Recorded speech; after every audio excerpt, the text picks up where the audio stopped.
Mis apreciados oyentes, ¿cómo estamos este día? Bendito sea nuestro Padre Celestial. Mira que te mando que te esfuerces y seas valiente. No temas ni desmayes, porque el Señor tu Dios estará contigo donde quiera que vayas. Solamente esfuérzate y sé valiente para hacer conforme a toda la ley que mi siervo Moisés te mandó. No te apartes de ella, ni a la derecha, ni a la izquierda, para que seas prosperado en todo lo que emprendas. Agradezco a cada una de ustedes, a ustedes también, caballeros, por ser parte de Lecturas de Esperanza. Muchísimas gracias, porque siempre están pendientes a ver si he subido alguna lectura. Deseo con todo mi corazón, y es mi plegaria a mi Padre Celestial, que éstas puedan llevarte ánimo, consuelo, esperanza a tu vida. La posesión de la tierra. Estamos leyendo allí en el libro de Josué. Leamos por favor el capítulo 1. Leeremos el versículo 11 específicamente de Josué capítulo 1, versículo 11. Reza la santa palabra de nuestro Señor Jesucristo. Pasad por en medio del campamento y mandad al pueblo diciendo: preparaos comida, porque dentro de 3 días pasaréis el Jordán para entrar a poseer la tierra que Jehová vuestro Dios os da en posesión. Esta palabra de poseer, según el diccionario, es el poder de hecho que una persona tiene sobre un bien, ya sea este mueble o inmueble, o sobre un derecho. Pero veamos entonces, así en la raíz exacta como fue escrita en este versículo, la palabra posesión viene del hebreo yarash y es uno de los conceptos principales del libro de Josué. Se utiliza por primera vez allí en Josué 1:11, la lectura que nosotros tuvimos. ¿Y qué indica esta posesión? Indica un cambio significativo en la estructura social y el estilo de vida de la tierra.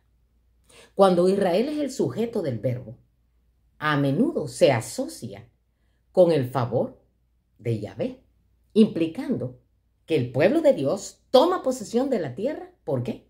Porque Yahvé se la da. De hecho, en Salmo 24 dice: de Jehová es la tierra y su plenitud, el mundo y los que en él habitan. ¿Quién es el dueño del planeta Tierra? Dios mismo, el Eterno, ¿verdad? Así que leemos ahí en Deuteronomios 1:39, 3:20, Josué 1:15 y capítulo 21:43, tomando como referencia la literatura ugarítica. Hay una conexión. Bueno, alguien me pregunta ahí, ¿verdad? ¿Qué entendemos entonces nosotros por esto de ugarítico? Se refiere al conjunto de textos escritos en lengua ugarítica, y es una lengua semítica que fueron descubiertos en las ruinas de la antigua ciudad de Ugarit, allá en Siria, en el año 1928. Y a través de todos estos escritos en arcilla, se puede conocer también cómo era el ambiente, la sociedad política, religiosa, la mitología que tenían, el tipo de comercio, las transacciones jurídicas, históricas, los textos religiosos, y cómo también, ¿verdad?, a través de ellos podemos obtener información crucial también para comprender la cultura allí en la época del Antiguo Testamento. Así que, tomando como referencia este tipo de literatura, que dijimos que era ugarítica, y les acabo de explicar, ¿verdad?, de dónde viene este término de ugarítico, hay una conexión entre los dos términos jurídicos utilizados para la adjudicación. Está Natán, que es dar, y Yarash, que es tomar posesión. Uno solo puede poseer lo que un benefactor da si se toma posesión de ello. Esta etimología sugiere que la tierra solo pertenecería realmente a los israelitas. Pertenecería cuando respondieran al favor de Yahvé, tomando, por supuesto, posesión de ella. Cuando el verbo yarash, que de ahí viene poseer, como dijimos en el hebreo, se aplica a la tierra, tiene tres significados. En primer lugar, se refiere a recibir la tierra como un don, como un regalo, así como señala Levíticos 20:24. En segundo lugar, supone la responsabilidad de habitar y organizar la tierra de acuerdo con lo que Dios había enseñado ya, Deuteronomio 6:1-3. En tercer lugar, la forma causiva del verbo yarash implica un cambio en la estructura de poder de la tierra, deponiendo a los gobernantes, nobles y terratenientes para establecer un nuevo orden social en ella. El segundo significado también indica que Israel no posee automáticamente la tierra después de la conquista. El pueblo debe de cumplir las condiciones establecidas en el pacto. La tierra prometida y entregada para serles entregada, en este caso, podría serles arrebatada, como lo demuestra la experiencia de la primera generación. Ahí tú puedes leer en Josué capítulo 5-6. ¿Qué les pasó a todos estos que salieron de Egipto? Aunque estuvieran ya aprendiendo, ¿verdad? Estrategias militares, ninguno de ellos entró a poseer la tierra prometida. Todos quedaron muertos ahí, vagaron 40 años en el desierto. La tierra es una parte integral del pacto. Sigue siendo de Israel, mientras el pueblo obedezca al pacto. El tercer significado de yarash se deriva de la combinación de los dos primeros significados, es decir, recibir la tierra como un don, como un regalo, y la responsabilidad de habitarla de acuerdo con lo que Dios ha enseñado. Para poseer el derecho de tenencia es necesario el control de facto sobre tierra, sobre la tierra, ¿verdad? ¿Qué es esto de facto? En la terminología legal, de facto es una locución latina que significa de hecho, efectivamente, que se reconoce que es de cierto modo, aunque no sea aceptado a veces, ¿verdad? O sea, que vale. Así que dijimos entonces que para poseer el derecho de tenencia es necesario el control de facto sobre la tierra. En consecuencia, yarash, este verbo hebreo, también puede significar tomar posesión de la tierra por medio de la fuerza, arrebatándola a las naciones que la ocupaban, como en Deuteronomios 6:18-19. Esto queda claro cuando el término se traduce como desposeer, ocupar, apoderarse y tomar posesión de la tierra de los residentes actuales. Leamos, por favor, para que veamos allí en Deuteronomios, capítulo 9, versículo 1. Mira lo que dice las Sagradas Escrituras. Oye, Israel, tú vas hoy a pasar por el Jordán para entrar a poseer a naciones más numerosas y más poderosas que tú, ciudades grandes y amuralladas hasta el cielo, un pueblo grande y alto, hijo de los anaseos, de los cuales tienes tu conocimiento y has oído decir, ¿quién se sostendrá delante de los hijos de Anac? Entiende pues hoy que es Yahvé tu Dios el que pasa delante de ti como fuego consumidor, que los destruirá y humillará delante de ti, y tú los echarás y los destruirás enseguida, como Yahvé te ha dicho. Voy a leer hasta ahí. Esta era como una muestra bíblica de lo que estamos hablando, de la desposesión, que también se puede interpretar de esta manera. Pretende entonces el Eterno que su pueblo actual se apodere de la sociedad por medio de la fuerza y que provoque cambios en su sistema y estructuras con violencia? No, definitivamente no, ¿verdad? Hay que tener mucho cuidado en esto, ¿verdad? Porque ya han habido malas interpretaciones al respecto. El plan del Altísimo para la iglesia era que ésta creara una cultura alternativa. Yo no diría solo una cultura alternativa, sino que todas las criaturas nos debemos a nuestro Creador. El problema es de que no todas las criaturas reconocemos en nuestro Creador a nuestro Redentor. Así que el plan de Dios era que nosotros, los que conformamos el cuerpo de Cristo, la iglesia, desde allá, desde el Edén, y ahí puedes ver tú, ¿verdad?, de que de los hijos de Sem, Can y Jafet, hijos de Noé, ya se empezaron a ir por el lado que querían. Solo unos se mantuvieron por la línea que era respetuosa y se dejaba guiar por los principios eternos del Creador y Redentor. Así que esta transformación no se producirá por medio de la fuerza externa, sino trabajando desde adentro hacia afuera. ¿Y quién es el que trabaja dentro de nosotros? El Espíritu Santo, ¿verdad? Cuando nosotros nos doblegamos, nos rendimos a los pies de Cristo, entonces hay una promesa, ¿verdad? Una promesa en donde Dios nos imputa su justicia y somos declarados limpios, perdonados, ¿verdad? Y nace la naturaleza divina. Según cómo alimentemos, va esta fortaleciéndose. O si no, también tenemos la naturaleza pecaminosa, que si no permanecemos agarrados de Dios y haciendo lo que nos aconseja en su santa palabra, pues entonces la naturaleza divina decae, ¿verdad?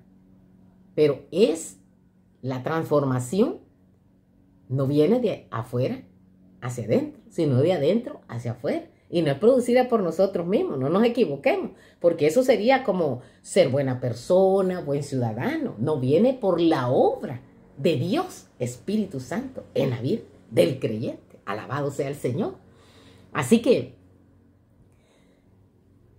transformándonos a través entonces del Evangelio, las vidas de los individuos van entonces cobrando sentido. Los cristianos se convirtieron en una de las fuerzas sociales más influyentes del siglo I, porque su énfasis estaba en el amor, en la caridad, la justicia, la comunidad, ¿verdad? Compartir. Tenían todo en común, dice. Y algunos decimos, ¿cuándo vamos a llegar a eso? ¿Lo vemos imposible o lejos? Bueno, para Dios no hay nada imposible. Y también depende de mí, ¿verdad? Mi conexión con Dios. El que yo me haya rendido a Cristo. A veces nosotros siempre estamos mirando a ver cuándo el hermano va a cambiar, o a ver cuándo los dirigentes van a ser así como yo pienso, como yo quiero, o como dice la Biblia. Pues estamos equivocados en eso, ¿verdad? Primero, yo soy la que tengo que bajar, dejarme derribar, rendirme a Cristo. Primero yo tengo que hacer eso, ¿verdad? No estemos muy preocupados a veces por lo del otro hermano o hermana o el dirigente o aquí o allá. No, preocupémonos primero por nosotros mismos, ¿verdad? Así que este énfasis del amor, la comunidad, la justicia, el compartir atrajo, por supuesto, a la gente en una época de incertidumbre económica, de falta de apoyo social, de falta de apoyo institucional, de la gran maldad, el despotismo, el mandato de nuestro Señor Jesucristo de hacer discípulos a todas las naciones, como dice en Mateo 28, 18 al 20. Es tan válido hoy como lo fue cuando los primeros cristianos asumieron y cumplieron esta abrumadora tarea. Las promesas del Altísimo dadas a Josué son igualmente efectivas hoy para ti y también para mí, para todos aquellos que tomamos en serio, miren, la palabra santa del Eterno. Las promesas son efectivas para aquellos que creemos que cada lugar que nosotros pisamos es otro escenario, otra oportunidad para compartir el evangelio y que estas personas, estas comunidades, sean transformadas a relacionarse contigo, conmigo, que hemos sido también, que hemos nacido de nuevo.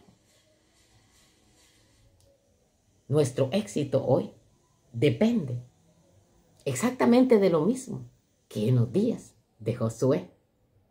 La confianza total en las promesas del Eterno.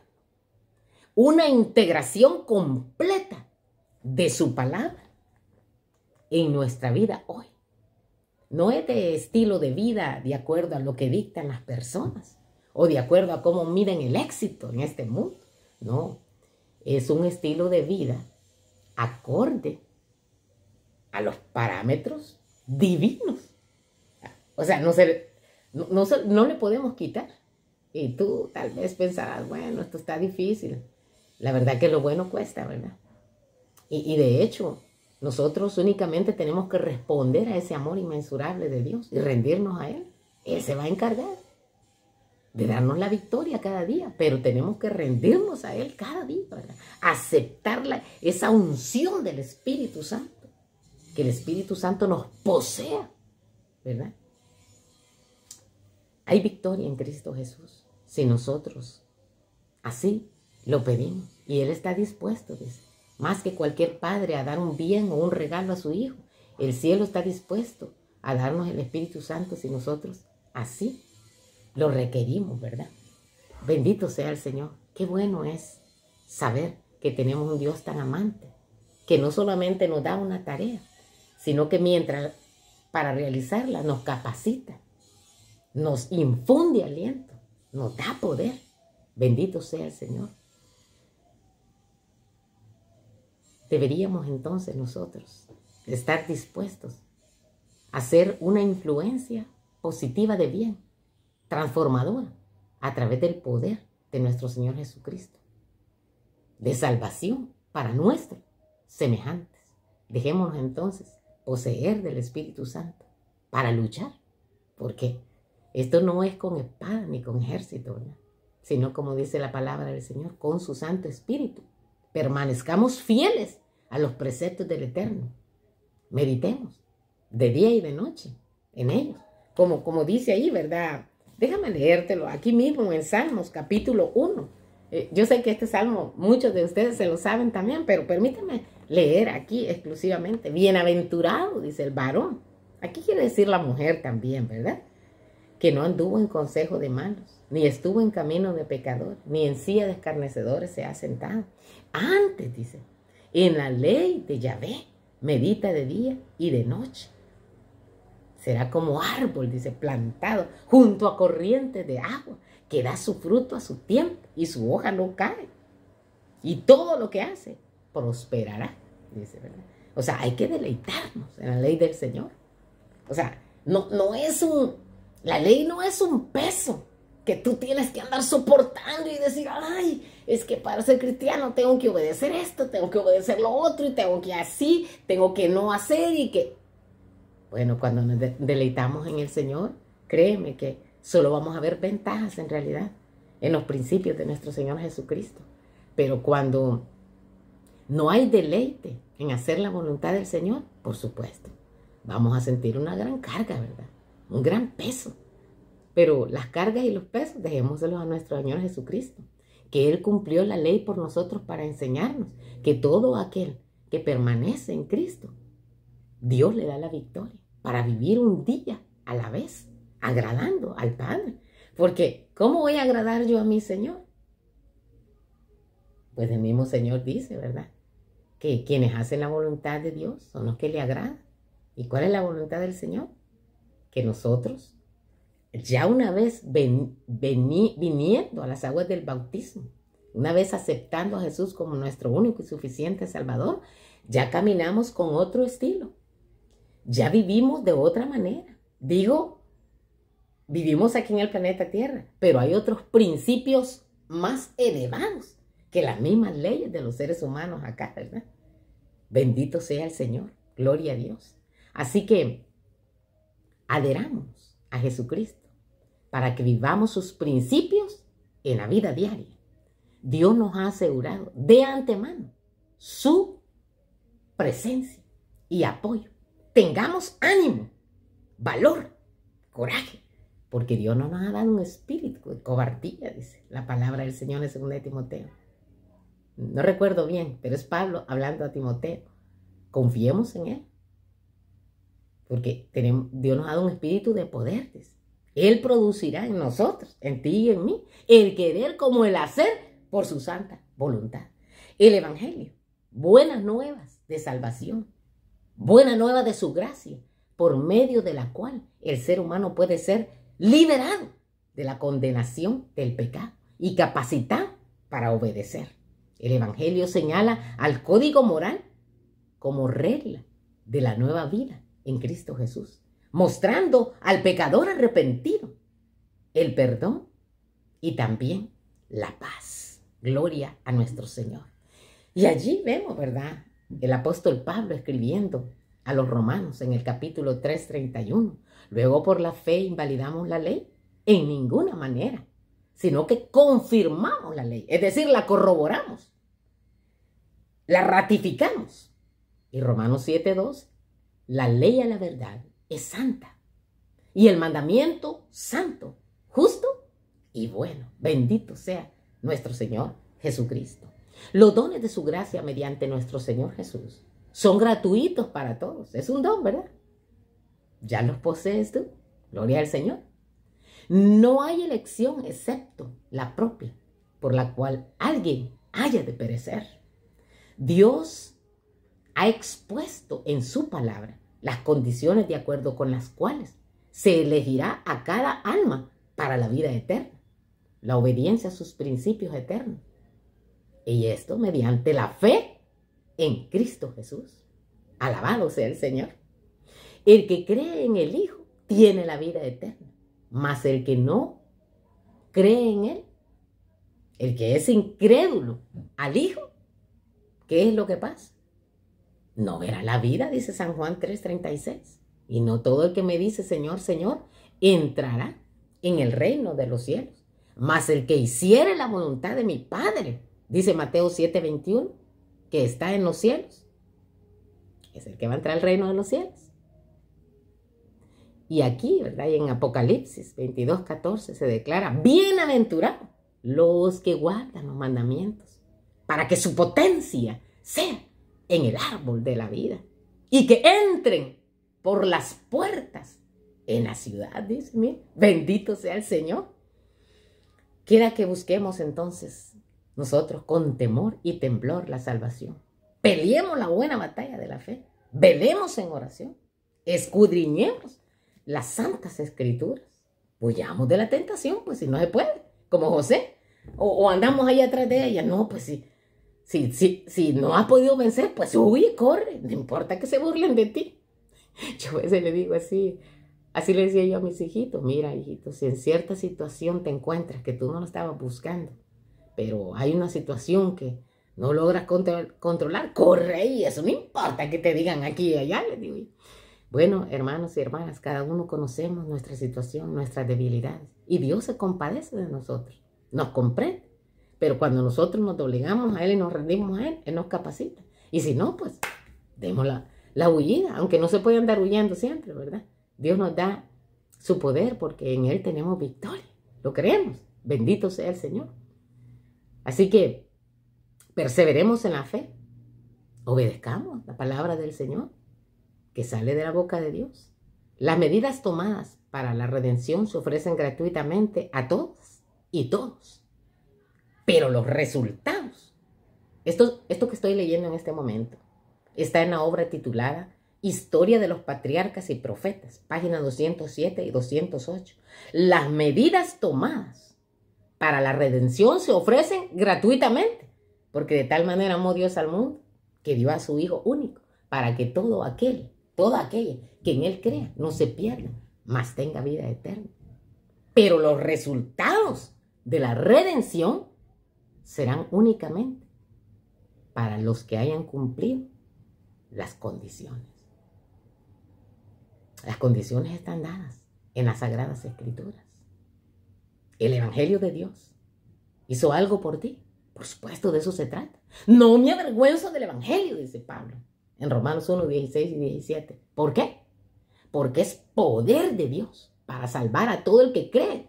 Vino a los judíos primero y luego a los griegos, porque en el evangelio la justicia de Dios se revela, una justicia que comienza ahí, en justicia, y termina por fe, como dicen las Escrituras. Los justos viven por fe en Dios y Él los declara justos.